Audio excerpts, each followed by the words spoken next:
So hey guys, welcome back my YouTube channel. दोस्तों, आज की इस वीडियो में हम लोग बात करने वाले हैं कौन कौन से ऐसे स्टेप्स हैं जो कंक्रीट को तैयार करने के लिए आवश्यक होते हैं। ये इंटरव्यूअर द्वारा क्वेश्चंस काफी ज्यादा पूछे जाते हैं। तो आज की इस वीडियो सीरीज में हम लोग यही बात करेंगे कि कौन कौन से ऐसे स्टेप है, यानी कि what are the various steps involve for process of the concrete. Concrete के लिए कौन कौन से ऐसे स्टेप्स हैं बनाने के लिए जिसको हम लोग फॉलो करते हैं।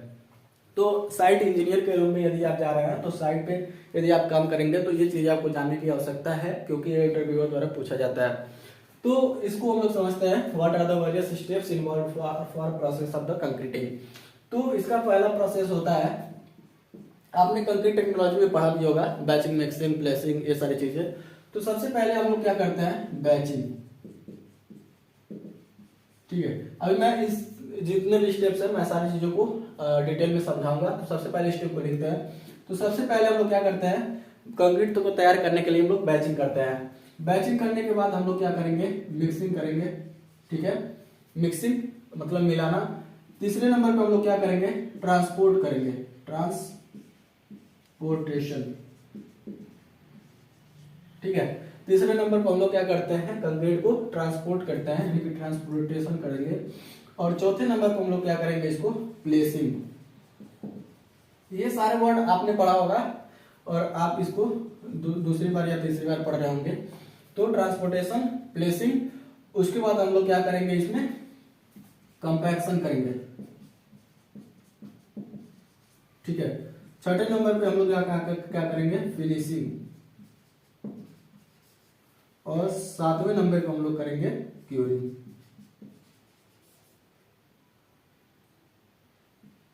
ठीक है, तो ये जो 7 स्टेप्स हैं, what are the various steps involve in the process of the concreting. Concreting करने के ये 7 जो हैं स्टेप्स हैं, इनको फॉलो करना है, इनको जानना आवश्यक है, ये आपको बताना पड़ेगा।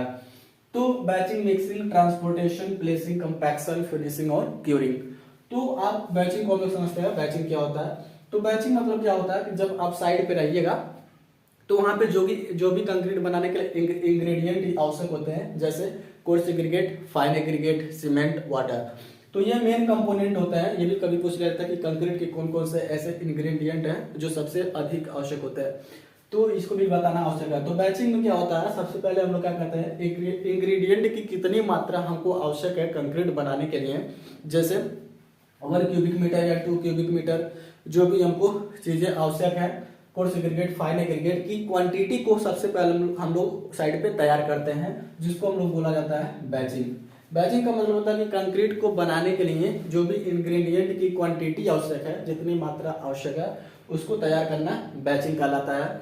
बैचिंग के बाद क्या करते हैं, जो भी इंग्रेडिएंट हम लोग लिए हैं जितनी भी क्वांटिटी में, उसको प्रॉपर रेशियो में, ठीक है, उसको अच्छी प्रकार से प्रॉपर रेशियो में मिलाना मिक्सिंग कहलाता है। मतलब क्या हो गया आपका, कोर्स एग्रीगेट, फाइन एग्रीगेट और सीमेंट हो गया और वाटर।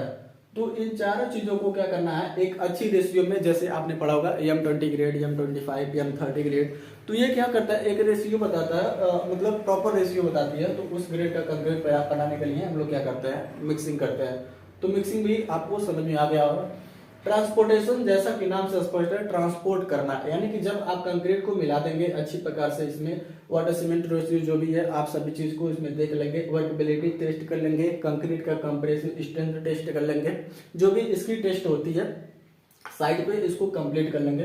कंप्लीट करने के बाद क्या करते हैं हम लोग, ट्रांसपोर्टेशन करते हैं। ठीक है, ट्रांसपोर्टेशन मतलब क्या हो गया कि जैसे मान लीजिए आपका साइड है यहाँ पे, ठीक है, आपको कंक्रीट को यहाँ पे प्लेस करना है और आप कंक्रीट बना रहे हैं यहाँ पे, तो यहाँ से यहाँ तक वो जो कंक्रीट ले जाने का माध्यम होता है, इसको बोला जाता है ट्रांसपोर्टेशन। ठीक है, यानी कि कंक्रीट को एक स्थान से दूसरे स्थान पर, यानी कि साइड पे ले जाना, ट्रांसपोर्टेशन कहलाता है। ट्रांसपोर्टेशन करने की कई विधियां होती हैं। ठीक है, जो व्हील टाइप का जो रहता है, जिसको यहाँ पे एक पहिए रहता है और यहाँ पे ऐसे बने रहते हैं, यहाँ पे कंक्रीट ले जाने के लिए, तो कई प्रकार से होते हैं। तगाड़ी जिसको बोला जाता है, आप उससे भी इसको प्लेस कर सकते हैं। तो कंक्रीट को ट्रांसपोर्ट करना आपने समझ गया होगा कि कंक्रीट को कैसे ट्रांसपोर्ट किया जाता है। अब उसके बाद क्या, मेरा चौथे नंबर पे प्लेसिंग करना। देखिए इसमें डिफरेंस है ट्रांसपोर्टेशन और प्लेसिंग में। ट्रांसपोर्टेशन का मतलब हो गया कि हमको जहां पे कंक्रीट बन रहा है वहां से साइड पे ले जाना है, प्लेसिंग का मतलब हो गया साइड पे पहुंचने के बाद उसको हमको क्या करना है, जो भी हमारी सरिया होती है उसमें कंक्रीट को प्लेस करना, उसमें बिछाना। तो प्लेसिंग और ट्रांसपोर्टेशन में डिफरेंस होता है। ट्रांसपोर्टेशन मतलब कंक्रीट को ले जाना, प्लेसिंग का मतलब कंक्रीट को बिछाना, उसको सही करना, ठीक है। उसके बाद क्या करते हैं हम लोग, कंपैक्शन करते हैं। कंपैक्शन करने की कई विधियां होती है, हैंड मिक्सिंग भी कर सकते हैं, जैसे कोई बांस वगैरह लेकर, बम्बू लेकर उसमें क्या करते हैं, कुटाई करते हैं, उससे भी कर सकते हैं। वाइब्रेटर भी यूज कर सकते हैं, लेकिन मैक्सिमम केस में वाइब्रेटर यूज किया जाता है बड़ी बड़ी साइटों पे, तो वाइब्रेटर द्वारा इसको कंपैक्ट किया जाता है, ठीक है। बिछाने के बाद हम लोग क्या करेंगे, कंपैक्ट करेंगे। इसका प्रोसेस समझिए कितना सही बताया गया। छठे नंबर पे क्या है, फिनिशिंग करेंगे। कंपैक्ट करने के बाद क्या करते हैं हम, कंक्रीट को अच्छी प्रकार से क्या करते हैं, फिनिश करते हैं, एक लेवल में लाते हैं, ठीक है। ऊंच नीच को जो भी है, जैसे उसमें चीजें होती हैं, कहीं पे ऊंचा है कहीं नीचे है, तो उसको बराबर किया जाता है, लेवल किया जाता है, उसको बोला जाता है फिनिशिंग करना, अच्छी लुक देना, ठीक है। फिनिशिंग फिनिशिंग करने के बाद हम लोग क्या करते हैं, क्यूरिंग करते हैं। आपको पता होगा क्यूरिंग का मतलब हो गया तराई करेंगे। 7 से 14 दिनों के लिए क्या करते हैं, कॉलम हो गया, बीम हो गया, स्लैब हो गया, उसको क्या करते हैं, तराई करते हैं, ताकि एक अच्छी प्रकार से स्ट्रेंथ को ग्रहण कर सके आपका कंक्रीट। तो ये 7 जो स्टेप हैं काफी ज्यादा इंपॉर्टेंट है, ठीक है। कंक्रीट बनाने के कौन कौन से स्टेप है आपको पूछ सकता है एग्जामिनर, तो आप क्या बताएंगे। सबसे पहले हम लोग बैचिंग करते हैं, उसके बाद mixing, transportation, placing, compaction, finishing और क्यूरिंग। तो ये 7 इंपॉर्टेंट चीजें हैं कंक्रीट को बनाने के लिए। ये काफी ज्यादा इंपॉर्टेंट है, आप लोग इसे जानना जरूरी है। अच्छा, एक क्वेश्चन मैं आपको और बता देता हूँ जो इंटरव्यू में पूछे जाएंगे। वो पूछा जाता है कि आपका वर्केबिलिटी, आपने पढ़ा होगा,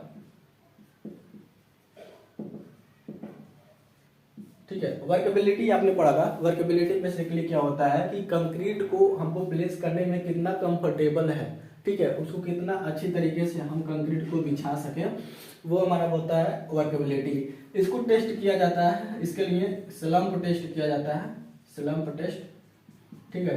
स्लम्प टेस्ट में भी 3 प्रकार के टेस्ट किए जाते हैं। एक सीजर स्लम्प टेस्ट किया जाता है, ठीक है, कई तरीके से। एक ट्रू स्लम्प टेस्ट किया जाता है और एक और टेस्ट होता है। 3 प्रकार के टेस्ट किए जाते हैं। तो साइड पे स्लम्प टेस्ट किया जाता है। तो यदि आप नॉर्मल कंक्रीट मिक्स यूज कर रहे हैं तो उसके लिए स्लम्प की वैल्यू पूछ लिया जाता है एग्जाम में, क्या होना चाहिए। तो आइए मैं उसको भी बता देता हूँ।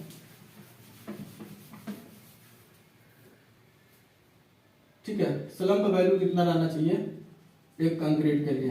तो नॉर्मल कंक्रीट मिक्स है तो उसके लिए हम लोग क्या करेंगे, ठीक है। जैसे आप क्या कर रहे हैं, कोई बिल्डिंग बना रहे हैं नॉर्मली, तो उसमें आप जो है स्लम्प वैल्यू यूज करते हैं 80 mm से